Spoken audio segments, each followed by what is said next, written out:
by Donut Operator, 1.5 million subscribers.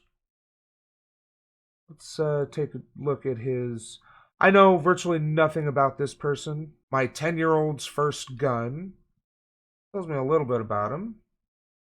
Former police officer and SWAT team member and avid PC gamer. Okay.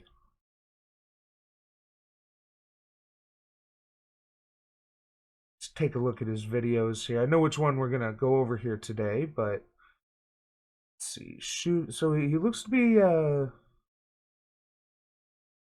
ooh.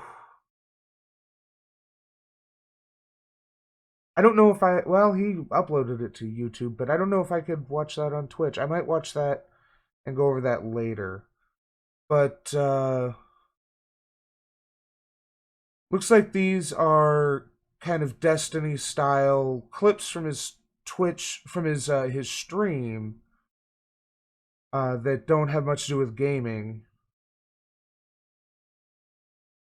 Yeah, non-stop bootlicking. You familiar with Donut Operator from his appearances on Demo Ranch videos? Okay. Well, alright, Donut Operator.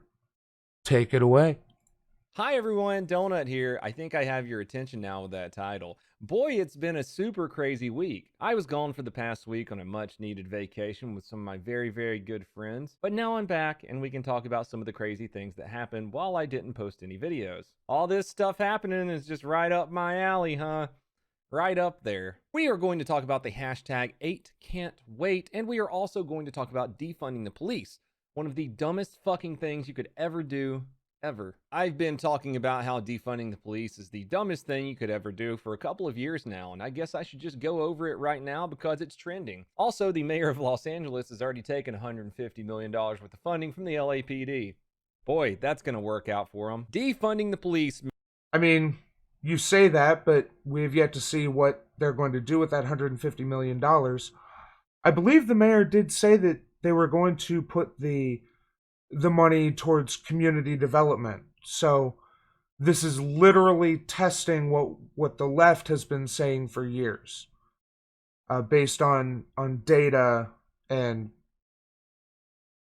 you know testing. Small scale testing seems to indicate that if you spend more in a community, you get more out of that community. So if they take money out of police, which is, as we've seen and established, is well overfunded, and we redirect that money into these communities, it should definitely increase the effectiveness and increase the rewards from those communities. Sounds like it's going to start with defund the police means no police, and then just build on that straw man for 10 minutes. Yeah, you hit the nail on the head there, Dodge. Means taking funding from the police, a bunch of money that they need for certain things, we're going to get into that, and putting it in other places. While you might hate all police officers, you're definitely going to hate it when every single one of them are incompetent a-holes. Why would they get to that point, though, with all the money? Newsflash: American cops are already incompetent a-holes. In most states, you need less training to become a cop than it takes to become a fucking barber. Other developed first world nations have years of training required to become a police officer. We require, what, 21 weeks? So, where is this gross budget that people keep posting, that cops keep getting, going towards training? Hint, it's not. It's going towards the ridiculous arms and armor that they don't need to respond to events in their area. It's going to these ridiculously armored vehicles. Money being taken away. Well, what is money used for in a police department? Training. It's such a fucking redundancy seeing people say defund the police. You think he's going to give any citations here? Because let's take a look at what Google can find.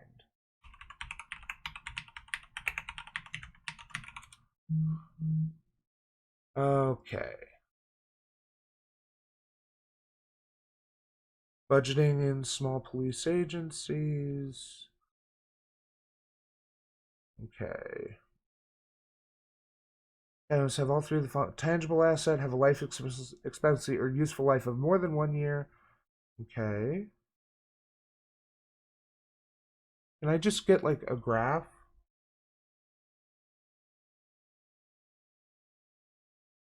Okay. So this is Signal Hill. Let's see.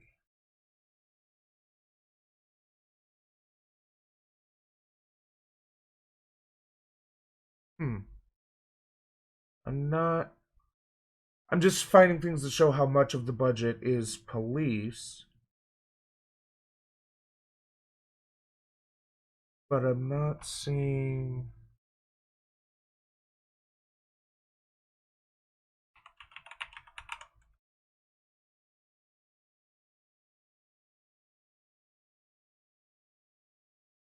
Yeah. And maybe I'm just not using the right terms here. But all I'm finding is, I mean,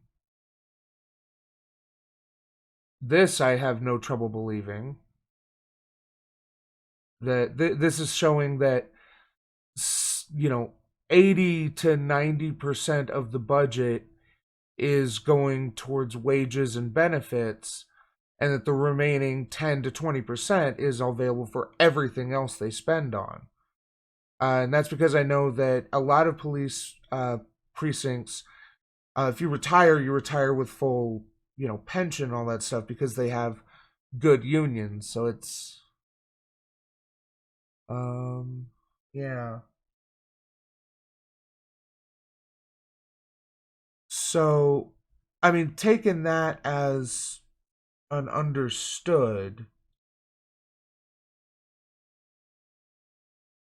yeah, this.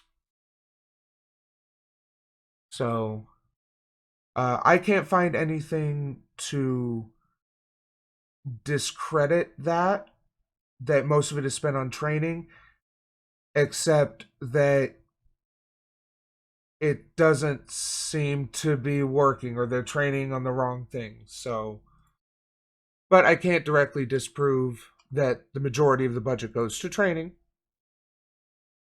So if anyone has seen anything to the contrary, or if he posts actual data, we'll find out. Is there anything in the? Didn't think so. While at the same time saying, we need better police officers. It doesn't work that way, kids. Training for a lot of police departments is already dog shit. I went to something called the South Carolina Criminal Justice Academy. Where does most of the money go? It goes to training, but the training is mostly dog shit. Hmm. Hmm. Maybe most of the money doesn't go to the training. Maybe most of the money goes to hardware, goes to equipment that you don't need, so that you put yourselves in situations where you can use it. Back in 2013, I think. Every police officer in South Carolina has to go there. We had a thing called defensive tactics. Defensive tactics was basically a stupid dance. We didn't do jujitsu, we didn't fight each other, we didn't box, we didn't punch each other in the face. If you're a police officer and you've never been punched in the face, then you're wrong. I can't remember who said it. It might have been Rogan. I'm not sure off the top of my head. I saw it a while back. But they said 20%, the first 20% of a police officer's day should be training. We would get our defensive tactics requals every few months as a police officer during in service training, but it was the same stupid shit that they taught us in the academy. But how much training did you get on things like de escalation tactics? On interpersonal communication, so you can read whether someone is coming up to hit you or to talk to you? Like, there are a number of ways that we could be training police so that they don't have the reactions they do. I mean, if nothing else, we expect Starbucks employees and Walmart employees and McDonald's employees to stand there and take it when customers hurl abuse at them. But we totally excuse police macing or body slamming someone for yelling in their face because it's such a stressful job. Bitch, it's it is stressful. I'm not going to say it's not stressful, but there are other stressful jobs where we don't excuse people body slamming their customers. And those jobs aren't allowed to carry weapons. They didn't teach us how to fight. And guess what a person who doesn't know how to fight automatically goes to? Their gun. That are less than lethal, and then they eventually go to the gun because they suck with those things too. A trained police officer who is confident in their abilities to control another human being will not shoot people as much as a police officer who has no idea what they're doing with their hands. It's just like Ricky Bobby. Someone approaches them maliciously, they don't know what to do with their hands, so they pull their gun out. Someone gets killed, then there's riots. Are you seriously arguing that the basic standard of training in the majority of police departments in America is such that the police essentially are left to instinctual go for the gun behavior? Is that really your argument of why we need to not defund police? What the fuck? If the police training, I don't know, I assume that police training is left state to state. That would be my assumption based on how America fucking works. And I'm probably being a little bit liberal there in assuming that it's decided on a state level and not an individual municipality level. But let's let a little bit of hope live here and say that it is state level. That means that states like Alabama and Tennessee and Kentucky are going to have much different curriculum for their police than states like California, Illinois, and New York. That's why we have these issues. And it seems like, from what I've been reading, that once you are certified as a cop, you can go anywhere to be a cop. And that these troublesome cops aren't put on any kind of blacklist unless they do something to cross that thin blue line.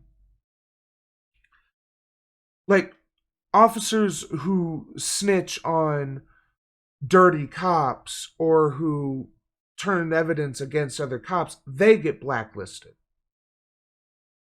But the cops who plant drugs, the cops who shoot someone and they lose their job because of it, they don't get blacklisted. They can go to another department in another city, in another state, and get a job. And this is what happens. This is what they fucking do. And that's why this is such an epidemic, because we don't have any way of holding these cops accountable. Maybe we need to rethink how we handle police, and we can start by changing their budget so that they don't spend so much money on hardware, and maybe they do start spending money on actual training for things like de-escalation, threat assessment, and just interpersonal communication. Let's take it for instance, if you hold your knee on someone's neck for 8 minutes. If you're trained in jiu-jitsu, you know that that's a no-no. You get my point. Police officers actually need more funding to be more dangerous so they're more confident in their abilities. Personal story. I pulled over someone one night. It was a black male. I approached him from the passenger side. So I will admit that, from what I understand, trained martial artists are more in control. But if you're the kind of person who believes that everyone is like defaults to fight in these surprise situations, then you should acknowledge that a trained judo master in a high tense situation may hurt someone by accident. But you want to keep police going because, well, You're one of them. I said, "Sir, may I please see your license and registration?" He opens the glove box, goes to reach into it. I see a gun. I pull my gun. I point it at him, and I say, "Stop moving right now." He stops moving and told me, "Hey, I forgot that was there." What Hey, sorry, Deselli, just saw your comment there. This is Donut Operator. He's apparently a big gaming uh, content creator, 1.5 million subscribers. But today he's talking about police because he used to be one. Would I have been justified in shooting him? I would have. But I was confident enough in my abilities after the military and SWAT training that I could put a bullet in him faster than he could pull that gun and put a bullet in me. Police need more training. I feel ya. But if you take their money away, it's the same thing with hiring quality. This is why I don't like that I couldn't find a breakdown of police budget, a general police budgets, like for both large cities and small towns, because he's stating that most of the training goes to, or most of the budget goes to training. And what I could find indicated that actually most of the budget went to pay. But if he's saying most of it goes to training, then they're getting ripped off. They need to be trained properly in, as I've said before, de-escalation, interpersonal communication, etc., etc. Because otherwise what we have is a a force who is well trained in a couple of useless things and complete novices when it comes to the area of de-escalation, of interacting with the public, especially in tense situations. Quality recruits. If you take their money away, the pay's going to go down and you're just going to get the quality of people you don't want. Let's go over this trending thing today called hashtag 8 can't wait, where the majority of these 8 things people can't wait for are That's it. Yeah, the chart I saw showed the pay for training officers. That's it. And yeah, I've seen this before. Ban chokeholds and strangleholds, require de-escalation, require warning before shooting, exhaust all alternatives before shooting, uh, also have a duty to intervene, ban shooting at moving vehicles, establish use of force continuum, require all force be reported. And I'm assuming that by be reported, it means to an outside agency, not just up the chain of police command, because it is reported now and it just gets either thrown into a black hole or in the round file, one or the other. already in place at most every agency in the United States. Ban chokeholds and strangleholds. Those actually are banned at a lot of agencies across the United States. Personal story, if you're familiar with any kind of hold around the neck, you know there's a carotid choke where you cut off the blood going to the brain. Maybe they need to be banned everywhere, don't it?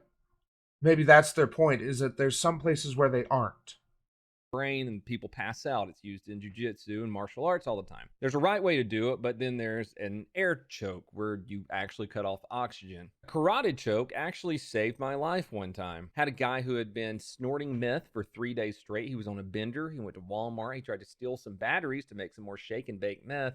We approach him, we start fighting him. He goes onto his stomach, puts his hands in his pockets. I'm on his back, another officer is to the right of me, and then another officer is to the left of me. He's rifling around in his pockets, won't get his hands out. We didn't carry tasers. So my partner to the left of me, who has trained in jiu-jitsu, puts the guy in a rear naked choke, cuts off the carotid arteries, and the guy turkey necks and passes out. But as you all know, if you train in this type of thing, people will always wake up a few seconds later. Now, if my partner would have held his arm on his neck and choked him to death, that would be a bad thing. We cuff the guy. He starts to wake up. We reach in his pocket, and he's got a pocket knife about 7 or 8 inches. The problem is that even if everyone is trained in, a trained martial artist will know you hold it for a few seconds, they'll wake up a few seconds later. If you hold it for a few minutes, they'll die. The problem is that they can't legislate the length of time they can hold it because everybody is different. So they either have to allow it, which allows shitty people to either do it wrong, either deliberately or accidentally, and kill people as a result, or they have to ban it outright so that anyone who does do it even if they do it right, they can face charges. Because if it's okay to perform a maneuver, then that's one less thing that they can be held accountable for. But if the maneuver is wrong from the start, even if they do it right, they can be held accountable for it. Because we need cops to be held accountable. That's what this is all about. And maybe by cutting their funding, they'll force to be more, uh, force more transparency in, because they won't have as many toys to obfuscate shit. Long in there that he was unfolding. Excited delirium guy high on meth was about to stab all. Why does he keep saying they do X some places already, as if that means it shouldn't be done universally? Yeah, exactly, Magno. I watched the John Oliver segment about this for the first time, and I must say, defund the police is like one of those phrases that, on the look of it, is not evidently good. It makes sense, but you really have to explain people what it means, or they'll get the wrong idea. Yeah. Um. So yeah, this is definitely like defund the police. It honestly evolved out of the ancient anarchist cry of abolish the police, because abolishing them is not really an option here. But by defunding them, we make them theoretically more dependent on, that community goodwill, and ideally we move those funds into social and community programs. Um, Deconstruct the police. Sure, sure, yeah. And fuck Betty. Yep.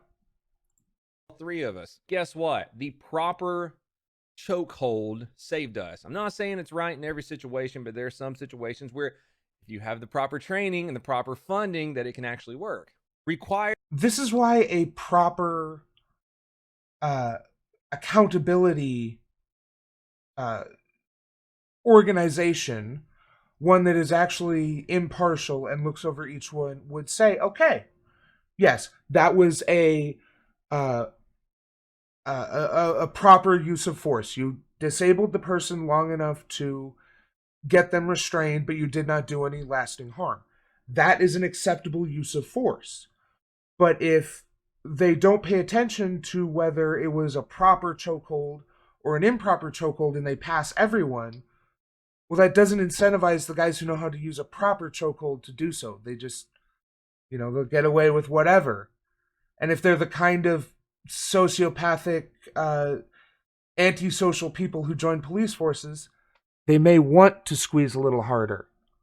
De-escalation. Officers already do de-escalation thousands of times a day across the United States, but guess what? De-escalation doesn't make the news. Maybe some agencies need more de-escalation training, but I haven't seen an agency where they haven't worked on de-escalation ever. Require warning before shooting. If you've watched any of my shooting breakdowns, you'll see that every situation is different. Sometimes officers yell, drop the gun. Sometimes officers yell, freeze. Sometimes officers yell, don't put your hands in your pockets. Sometimes officers are forced into a situation where they don't have time to yell at someone. I hope to God this 8 can't wait thing isn't talking about warning shots, because that is not smart. When you shoot a bullet up, it's got to go somewhere, right? If you shoot a bullet down, it's going to go somewhere, right? Just shoot it into the dirt beside him, donut, you stupid fuck. What if you're in a concrete parking lot? Where are you going to fire your warning shot? It's not a smart tactic. Moving on. Exhaust all alternatives before shooting. Police already do this. Again, it's a... You're just going to accept that police already do this and ignore the fact that you already admitted that undertrained police officers, your words, will go for their gun before going for other options. And the problem is that we've seen the real issue with the protests and riots is, as we've seen, are police instigating things. Police starting spraying mace on a peaceful group and that leading to violence, or police ramming into a group of protesters at speed and instigating violence.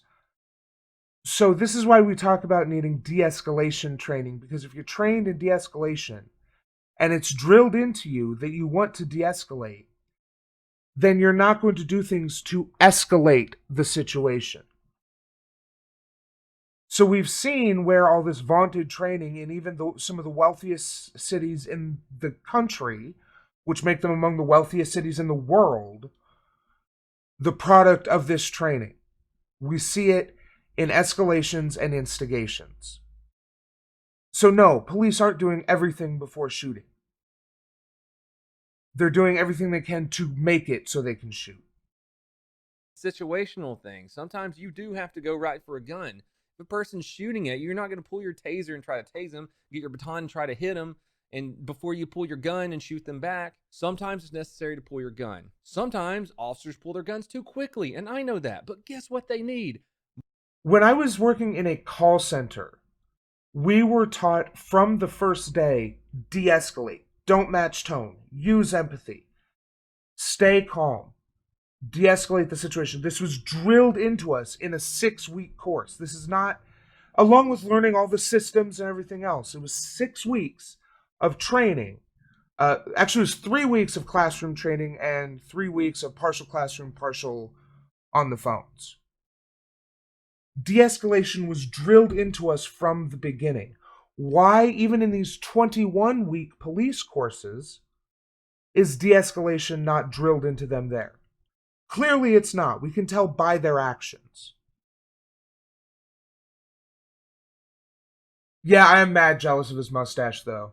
Like, he's got this kind of Errol Flynn thing going on, and it disgusts me. More training. And to get more training, they need the funding. Number 5, duty to intervene. I agree with this. Officers do have a duty to intervene, but sometimes they don't, and that's bullshit. I've been told to step back from someone who I was getting heated with and take a little walk. I've also told other officers, hey, chill out, it's cool. But yes, if your partner has his knee on a man's neck for 8 minutes, you should intervene. I believe that police can do better in this aspect. I agree with that one. Number 6, ban shooting at moving vehicles. I don't agree with this completely. It's just like every single thing we've talked about. Hold up, hold up, hold up, hold up, hold up. This dude, like 3 minutes ago, don't fire a warning shot. You don't know where it's going to go. It goes up, it must come down. What if you're in a parking garage? You don't know where it's going to go. I agree with this. I agree 100% with this. Always be sure of where your bullet is going to go before you pull the trigger. This was drilled into me by my grandfather, by my uncle, by my father. All of them drilled into me. Be sure of what is behind your target before you pull the trigger.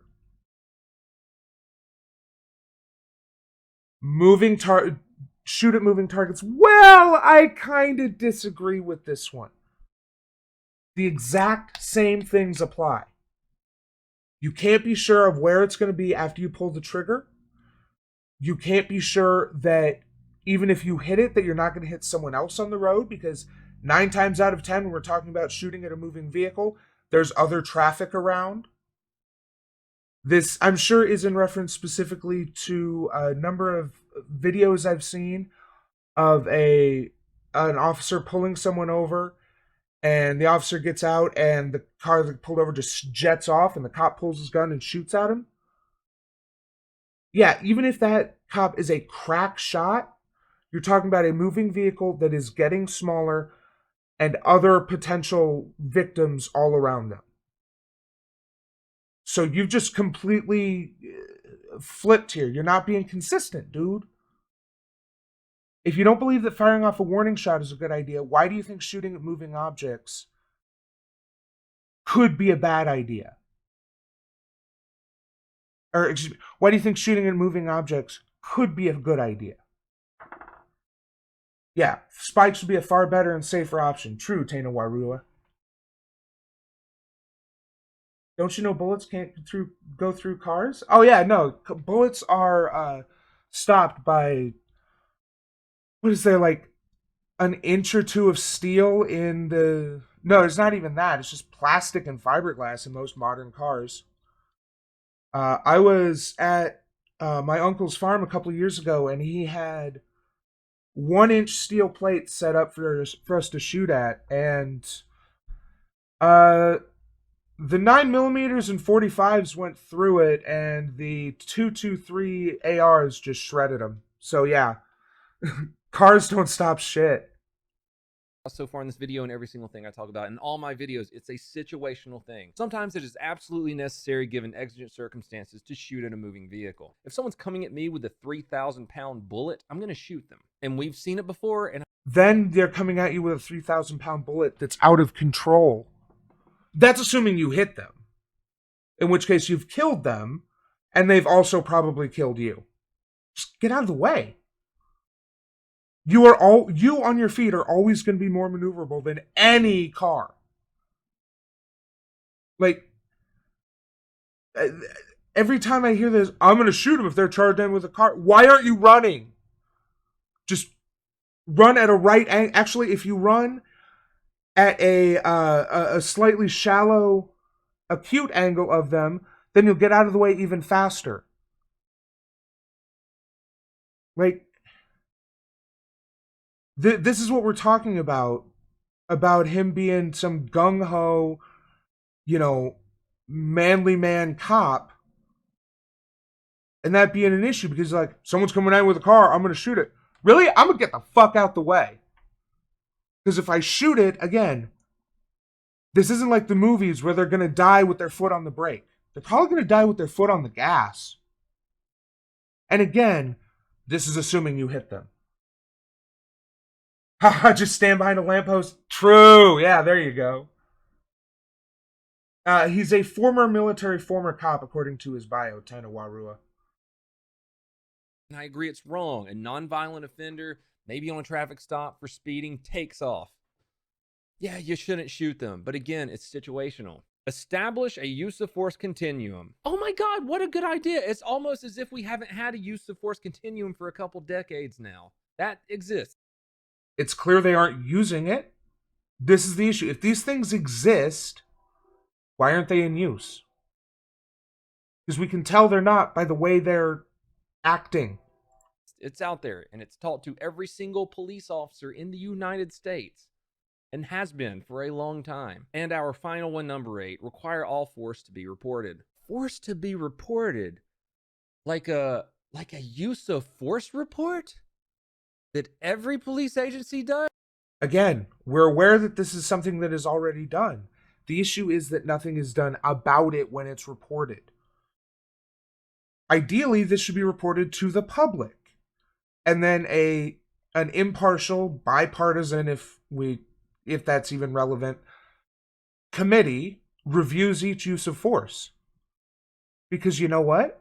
When there's an impartial council made up of members of the community reviewing every cop's use of force, I'll bet they'll stop using so much of it. Oh, wait, they have these other things too. They're called reports. That's a crazy idea right there. It's good to be back. We got a riot review coming up. I just have to edit it. Made that one with Mr. Angry Cops, who can do police content now, the AK-47 guy, and Baddie. I hope that you enjoyed this video, and I enlightened you that the majority of these are already in place. Also, if you defund the police, you're going to have a really bad time. It's already pretty bad in a lot. I mean, most places wouldn't notice much of a difference because the police show up, take some information, and then nothing ever changes. But potentially, community forces could rise up in their place if they don't have concerns about the police coming down on them. Granted, then we could see some violent escalations, but I mean, it wouldn't be a worse situation. And in the meantime, we can spend the money we're spending on the police to fund greater community projects so that maybe the police, that the needs of a force like the police goes down. Also, does it bother anyone else that his chair is apparently crooked? Like, I don't know if it's just how he has the camera or what, but like, this is making my back hurt just looking at it. Having my hips all off at an angle like that. Are you meaning like Maori wardens and NZ? Like actual community policing. I'm not familiar with Maori wardens, but if there's something like that, then yeah, that is definitely something I would be in favor of. Hey, thanks for watching. Hope you enjoyed the show. Remember to like, share, and leave a comment because it helps me. Subscribe and ring that bell to help you. Thanks, and we'll see you next time.